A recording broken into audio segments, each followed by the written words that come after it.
नमस्कार আমি doctor S ব্রহ্মচারী আমার ইউটিউব চ্যানেলে সকল দর্শক বন্ধুকে আমি স্বাগত জানাই। সেনিসিও অরিয়াস যাকে বলা হয় প্যাকেরা অরিয়াস বা গোল্ডেন র্যাকউড পূর্ব উত্তর আমেরিকার একটি নেটিভ প্ল্যান্ট। ল্যাব্রাডর থেকে শুরু করে মিনেসোটা এবং উত্তর ক্যারোলিনা থেকে শুরু করে আরকানসাস প্রদেশ পর্যন্ত এই উদ্ভিদটিকে ব্যাপকভাবে লক্ষ্য করা যায়। এর ন্যাচারাল অর্ডার হলো কম্পোজিটাই। বহুদিন ধরে তৎকালীন চিকিৎসা ব্যবস্থায় এবং হোম রেমেডি হিসাবে এই সেনিসিও অরিয়াসকে মেনস্ট্রুয়েশন রেগুলেটর হিসাবে ইউজ করা হতো। যে সকল মেয়েদের মাসিক অনিয়মিতভাবে হতো তাদের মেনস্ট্রুয়াল সাইকেল স্বাভাবিক করার জন্য এই ভেষজ উদ্ভিদটিকে ওষুধ রূপে ব্যবহার করা হতো। ডক্টর হেল সর্বপ্রথম এই সেনিসিও অরিয়াসকে হোমিওপ্যাথিক শাস্ত্রে সর্বপ্রথম ইন্ট্রোডিউসড করান। হোমিওপ্যাথিক্যালি এই সেনিসিও অরিয়াসের অর্গানিক অ্যাকশান হলো ফিমেল জেনিটো ইউরিনারি অর্গানসের উপর। মেল জেনিটো ইউরিনারি অর্গানসের উপরও এর অ্যাকশান আছে, কিন্তু খুবই সামান্য। এছাড়া লিভারের উপর, নার্ভাস সিস্টেমের উপর এর বিশেষভাবে প্রভাব লক্ষ্য করা যায়। এবার আমি আলোচনা করব সেনিসিও অরিয়াসের মধ্যে কী কী অ্যাক্টিভ কম্পাউন্ড বর্তমান, অর্থাৎ কী কী অ্যাক্টিভ প্রিন্সিপাল বর্তমান। সেনিসিও অরিয়াসের মধ্যে দুই ধরনের অ্যাক্টিভ প্রিন্সিপাল বর্তমান। প্রথম হলো পাইরোলিজিডাইন অ্যালকালয়েডস, যেমন ফ্লোরোসেনাইন, অটোসেনাইন ইত্যাদি, এবং এরিমোফাইলেন সেস্কিউটারপেন্স, যেমন কোকালল। এই পাইরোলিজিডাইন অ্যালকালয়েডসগুলি লিভার সেলকে বিশেষভাবে ধ্বংস করে, সিরোসিস অব লিভার তৈরি করে এবং লিভার ক্যান্সারও তৈরি করতে পারে। হোমিওপ্যাথিক দৃষ্টিভঙ্গিতে যদি আমি চিন্তা করি লাইক কিওরস লাইক, তবে এই সেনিসিও অরিয়াসকে আমরা কিন্তু লিভার ক্যান্সার, সিরোসিস অব লিভারও ব্যবহার করা যেতে পারে। ডক্টর বোরিক উনার মেট্রিমেটিকায় কিন্তু উল্লেখ করে গেছেন। পরবর্তী টপিকে এর সম্বন্ধে আমি বিস্তারিতভাবে আলোচনা করেছি, আপনারা ভিডিও দেখতে থাকুন। এবার আমি সেনিসিও অরিয়াসের ক্লিনিক্যাল ইউটিলিটিস সম্বন্ধে আলোচনা করব।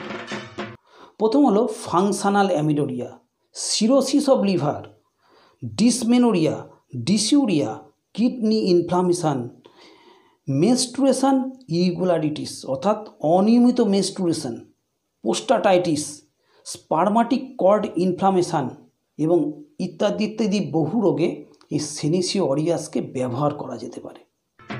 এবার আমি সেনিসিও অরিয়াসের হোমিওপ্যাথিক জেনেটিক্স সম্বন্ধে আলোচনা করব, হোমিওপ্যাথিক সিমটম নিয়ে আলোচনা করব, কিভাবে ব্যবহার করা যেতে পারে সেনিসিও অরিয়াসকে হোমিওপ্যাথিক্যালি সেই সম্বন্ধে আলোচনা করব। প্রথমত হলো সেনিসিও অরিয়াস ফিমেল জেনিটো ইউরিনারি অর্গানসের উপর বিশেষভাবে ক্রিয়া করে। সেনিসিও অরিয়াসকে হোমিওপ্যাথিক্যালি মেনস্ট্রুয়েশন রেগুলেটর হিসেবে ব্যবহার করা হয়, তবে সেনিসিও অরিয়াস মাদার পটেন্সিতে ইউজ করা হয়। অনেক ডাক্তারবাবু 1x, 2x, 3x ইত্যাদি পটেন্সিও ব্যবহার করে থাকেন। সেনিসিও অরিয়াস মেল জেনিটো ইউরিনারি অর্গানসের উপর ক্রিয়া করে। দ্বিতীয়ত সেনিসিও অরিয়াস মেল এবং ফিমেল ইউরিনারি অর্গানসের উপর বিশেষভাবে ক্রিয়া করে। বিভিন্ন রকম ইউরিনারি ট্রাবলের জন্য সেনিসিও অরিয়াস ব্যবহার করা হয়ে থাকে, যেমন সিস্টাইটিস, ডিসিউরিয়া, নেফ্রাইটিস ইত্যাদি ইত্যাদি রোগে সেনিসিও অরিয়াস ব্যবহার করা যেতে পারে। সিস্টাইটিস কাকে বলে? প্রস্রাবে ইনফেকশানের কারণে যদি ব্লাডারে অর্থাৎ প্রস্রাবথলিতে যদি ইনফেকশান হয় সেই কন্ডিশানটাকে আমরা সিস্টাইটিস বলে থাকি। ডিসিউরিয়া কাকে বলে? পেনফুল ইউরিনেশনকে বলা হয় ডিসিউরিয়া। কিডনি ইনফেকশানের কারণে যদি মাথা যন্ত্রণা হয়, পিঠের দিকে যদি কিডনি রিজিয়নে পেন হয়, তবে কিন্তু সেনিসিও অরিয়াস ব্যবহার করা হয়ে থাকে। তৃতীয়ত সেনিসিও অরিয়াস আর্লি লিভার সিরোসিসের ক্ষেত্রে এবং লিভার ক্যান্সারের ক্ষেত্রে ব্যবহার করা হয়ে থাকে। ডক্টর বোরিক এবং মার্ফি এই বিষয়ে যথেষ্ট উল্লেখ করে গেছেন তাদের হোমিওপ্যাথিক মেট্রিমেটিকায়। আমি আগেও পড়েছি সেনিসিও অরিয়াসের মধ্যে যে দুটি অ্যাক্টিভ কম্পাউন্ড বর্তমান, প্রথমটি হলো পাইরোলিজিডাইন অ্যালকালয়েডস এই অ্যালকালয়েডসগুলি cirrhosis of liver, liver cancer এবং লিভার সেলকে যথেষ্টভাবে ড্যামেজ করতে সমর্থ হয়। যদি আমি হোমিওপ্যাথিক্যালি চিন্তা করি, হোমিওপ্যাথিক্যালি যদি এই মেডিসিনটিকে এই রোগের জন্য কীভাবে ব্যবহার করা যায় সেই বিষয়ে যদি আমি কথা বলি, লাইক কিওরস লাইকের প্রিন্সিপালে যদি আমরা এই সেনিসিও অরিয়াসকে ইউজ করি, তবে কিন্তু আমরা সেনিসিও অরিয়াসকে মাদার পটেন্সিতে ইউজ করব না, মাদার পটেন্সি থেকে একটু হায়ার পটেন্সিতে ইউজ করব। যেমন 6C, 30C, 200C পটেন্সিতে আমরা কিন্তু ইউজ করব। যদি আমরা এই সকল কেসে মাদার পটেন্সি ইউজ করি, তবে পেশেন্টের কিন্তু ভয়ঙ্কর মেডিকেল অ্যাগ্রাভেশন হতে পারে, ভয়ঙ্কর মেডিসিনাল অ্যাগ্রাভেশন হতে পারে। সুতরাং এই সকল কেসে আমরা 6C, 30C বা 200C ইউজ করতে পারি। তবে এ বিষয়ে সিমটম আমাদের কাছে খুবই কম, এই বিষয়ে রিসার্চের আরও অনেক প্রয়োজন আছে। এবার আমি সিমটম সম্বন্ধে আলোচনা করি। রোগীর নাভির চারিদিকে যন্ত্রণা হয়, সেই যন্ত্রণা পেটের চারিদিকে ছড়িয়ে পড়ে। রোগীর কালচে কালচে সেমিসলিড রক্ত পায়খানা হয় এবং রোগীর পায়খানার দ্বারে টনটনে ব্যথা থাকে এবং পায়খানাতে কোথানি থাকে। রোগী পায়খানায় গিয়ে অনেক সময় ধরে পায়খানায় বসে থাকে। এবার আমি সেনিসিও অরিয়াসের পার্টিকুলার সিমটম সম্বন্ধে আলোচনা করব। প্রথমে হেড সিমটম সম্বন্ধে আলোচনা করব। সেনিসিও অরিয়াসের বিশেষ এক প্রকার মাথা ঘোরা এবং মাথা যন্ত্রণা বর্তমান থাকে, বেশ পিকুলিয়ার টাইপের মাথা ঘোরা বর্তমান থাকে। পেশেন্ট যে অবজেক্টের দিকে তাকায় সেই অবজেক্ট ঢেউ খেলানো দেখে, অর্থাৎ ওয়েভ লাইক ডিজিনেস বর্তমান থাকে। পেশেন্টের অনুভব হয় মাথা ঘোরা মাথার পেছন দিক থেকে শুরু হয়ে সামনের দিকে আসছে, অর্থাৎ অক্সিপুট টু সিনসিপুট। পেশেন্টের চোখে যন্ত্রণা থাকে, বাঁ চোখের ওপর দিকে যন্ত্রণা বর্তমান থাকে। সেই যন্ত্রণা লেফট টেম্পোরাল রিজিয়ন থেকে যন্ত্রণা শুরু হয়ে বাঁ চোখের দিকে যায়। অ্যাবডোমিনাল সিমটমস, পেশেন্টের নাভির চারিদিকে যন্ত্রণা হয়, সেই যন্ত্রণা পেটের চারিদিকে ছড়িয়ে পড়ে। পেশেন্টের কালচে কালচে পায়খানা হয়, রক্ত পায়খানা হয়, কালচে বর্ণের রক্ত পায়খানা হয়। পায়খানা করার সময় পেশেন্টকে বেশ প্রেশার দিতে হয়, বেশ কোথানি থাকে, অনেক সময় ধরে পায়খানায় গিয়ে বসে থাকে পেশেন্ট। ফিমেল সিমটমস, এই ফিমেল সিমটমের উপর সেনিসিও অরিয়াস ম্যাক্সিমাম কেসে ব্যবহার হয়ে থাকে।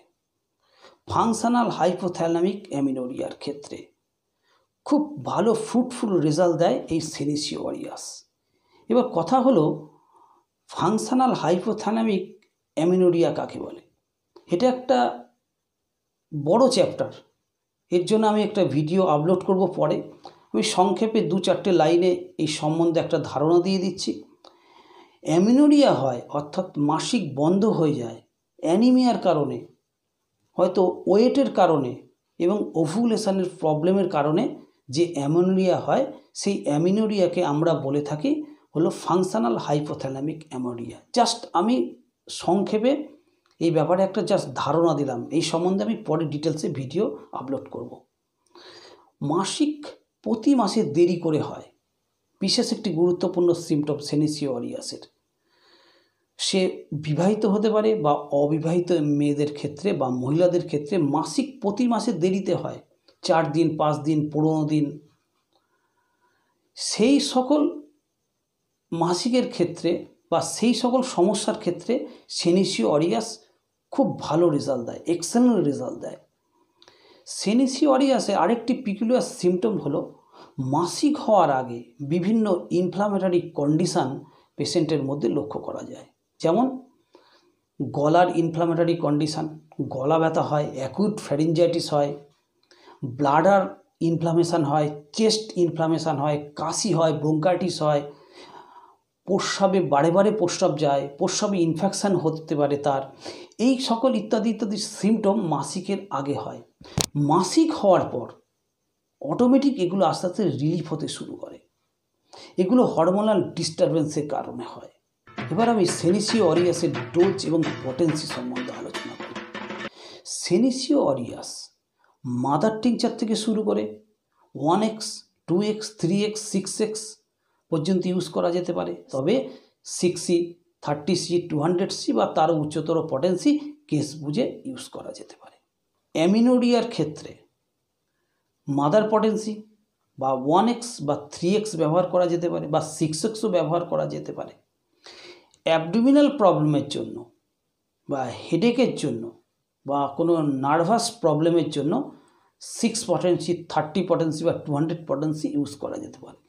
অ্যামিনোডিয়ার ক্ষেত্রে 10 ফোঁটা করে দিনে 2 বার হাফ কাপ জলের সঙ্গে মিশিয়ে খাওয়ার 15 মিনিট আগে অন্তত 1 মাস খান, খেয়ে রেজাল্ট দেখে আরও আপনি কন্টিনিউ করুন। অ্যাবডোমিনাল সিমটমের জন্য যখন 630 ইউজ করা হয় তখন কিন্তু প্রথমে 6 পটেন্সি যদি ইউজ করা হয় তবে 6-এর 6টা ডোজ দিনে 2 বার 3 থেকে 4 দিন ব্যবহার করা যেতে পারে। 30 যদি ইউজ করা হয় তবে 30 প্রথমে 2টো ডোজ ইউজ করা উচিত। প্রথম দিন সকালে 1টি ডোজ, পরের দিন সকালে 1টি ডোজ। যদি প্রয়োজন হয় পরে আরও ইউজ করা যেতে পারে। হোমিওপ্যাথিতে খুব সূক্ষ্ম ডোজ ইউজ করা উচিত, মিনিমাম ডোজ। দর্শক বন্ধু, এই ছিল আজকে আমার মেডিকেল ভিডিও। ধন্যবাদ।